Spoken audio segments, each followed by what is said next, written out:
تو کالجوں میں، سکولوں میں، یونیورسٹیوں میں ہماری بدقسمتی یہ ہے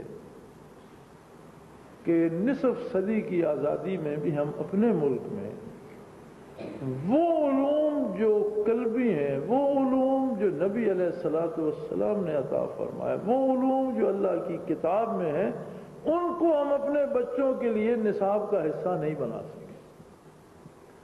ہمارے سارا محکمہ تعلیم یا سارا تعلیمی سٹرکچر جو ہے، یہ سارا تعلیمی ڈھانچہ جو ہے، وہ صرف وہی عقلی باتیں، وہی فن کی باتیں، وہی جنہیں خبر کہا جا سکتا ہے، وہ سکھانے پہ تلا ہوا ہے۔ اور پھر شکایت یہ ہوتی ہے کہ شاگرد استاد کا احترام نہیں کرتے، کالج میں ہڑتال کر دیتے ہیں جی، استادوں کو مارتے ہیں، کھڑکیاں توڑ دیتے ہیں، فرنیچر توڑ دیتے ہیں، پرنسپل کی بےعزتی کر دی، لڑکیوں کو چھیڑتے ہیں جی، بسوں کو توڑ دیتے ہیں، گاڑیوں کو جلا دیتے ہیں، بازار میں یہ جی سارا طالب علم کر دیں۔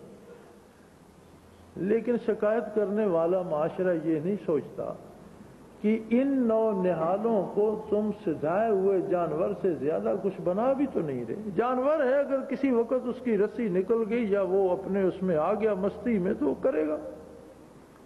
تم نے انہیں انسان بنانے کی کوشش ہی کتنی کی، انہیں انسانی علوم کے ذخیرے کے قریب کب جانے دیا، انہیں اللہ و اللہ کے رسول کی بات سکھائی کب، کہ ان کے دلوں میں نور ایمان کی قندیل جلائی کب، تم انہیں اللہ کا دین بھی سکھاتے، اللہ کا نور بھی ان تک پہنچاتے، ان کو ان کے نبی کے ارشادات سکھاتے۔ ارے کچھ نہیں کر سکتے تھے تو صرف عربی زبان ہی سکھا دیتے۔ جہاں انگریزی ضروری ہے سیکھنا، جہاں اردو ضروری ہے سیکھنا، وہاں عربی کو بھی کمپلسری اور ضروری کر دیتے۔ جو بچہ اردو پڑھتا ہے اردو کے سارے شاعر و ادیب پڑھ جاتا ہے، جو بچہ انگریزی ادب پڑھتا ہے سارے ادیب اور سارے فلاسفر پڑھ جاتا ہے انگریزی کے۔ جس بچے کو آپ عربی سکھا دیتے، کیا وہ محمد الرسول صلی اللہ علیہ وسلم کو نہ پڑھتا، آپ کے ارشادات نہ پڑھتا، اللہ کی کتاب نہ پڑھتا، مسلمان کا بیٹا تھا، کچھ تو سے اللہ توفیق دیتا۔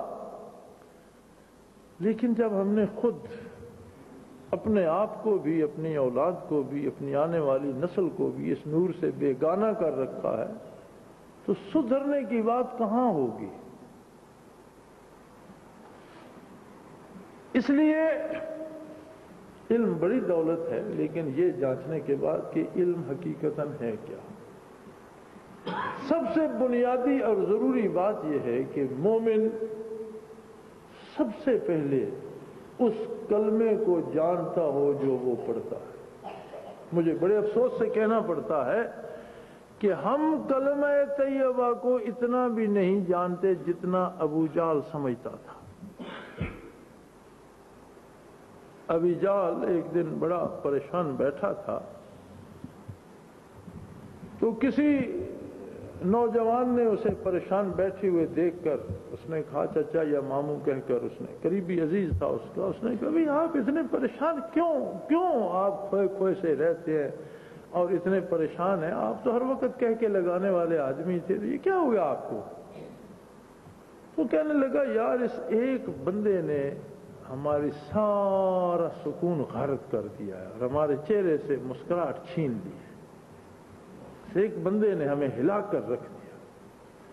کہنے لگا عجیب بات ہے، ہزاروں لوگ آپ کے ایک اشارے پر قتل ہو گئے، تباہ ہو گئے، جنگیں ہوئیں، قومیں اور قبائل لڑے، ایک آدمی کی حیثیت کیا ہوتی ہے؟ آپ ایک آدمی کو قتل کر دیجئے۔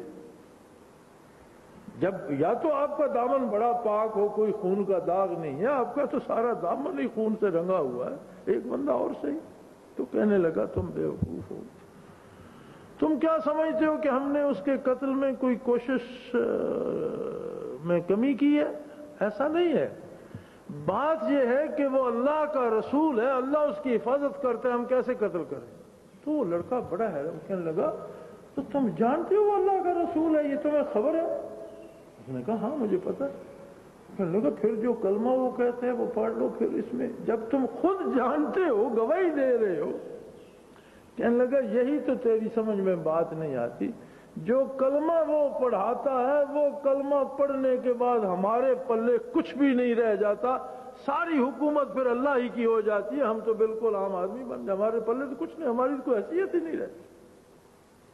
ہم تو اپنی مرضی سے نہ سوچ سکتے ہیں، نہ اپنی مرضی سے کوئی فیصلہ کر سکتے ہیں، نہ اپنی مرضی سے کھا پی سکتے ہیں، نہ اپنی مرضی سے خرید و فروخت کر سکتے ہیں، نہ اپنی مرضی سے کسی سے دوستی و دشمنی کر سکتے۔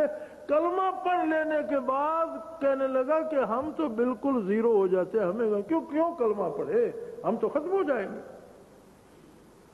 اتنی بات ابی جہل بھی جانتا تھا کہ یہ لا الہ الا اللہ محمد الرسول اللہ کا مفہوم کیا ہے۔